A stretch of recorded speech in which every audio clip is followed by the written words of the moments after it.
मैं जा नहीं पा रहा हूँ कई दिन से, लेकिन क्या बाबा यही आकर के मुझे आशीर्वाद दे दे। भक्त बाबा की तस्वीर ले आया, लेकिन जिसने मंगवाई थी वो भूल गया। जो ला करके जिसने रखी थी उसके 2-3 महीने बीत गए। अब उसने सोचा कि मैं क्या करूं तस्वीर का। दीवार पे जगह खाली नजर आई, उसने लगा ली। दीवार पे बाबा की तस्वीर लगा दी। अब 2-3 महीने फिर बीत गए।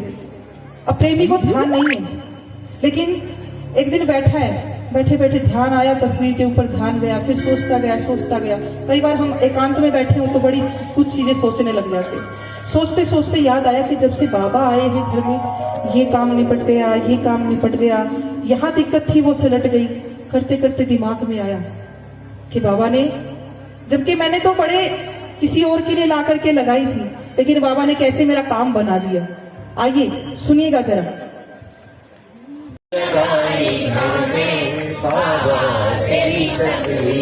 हो जब से लगाई घर में बाबा तेरी तस्वीर, जब से लगाई घर में बाबा तेरी तस्वीर। और अगली लाइन अगर अच्छी लगे तो मिलकर के गाना मेरे साथ। क्या जानी अनजानी ही हो मेरी बदल गई तकदीर, जानी अनजानी ही मेरी बदल गई तकदीर। जब से लगाई घर में बाबा तेरी तस्वीर, जब से लगाई घर में बाबा तेरी तस्वीर। कितने शाम टाइम में घर में बाबा की तस्वीर है। दोनों हाथ फैलाना थी जिसका काम मेरे बाबा ने बनाया हो, और मिलकर के ताली 1 2 3 4।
मन ही मन स्वीकार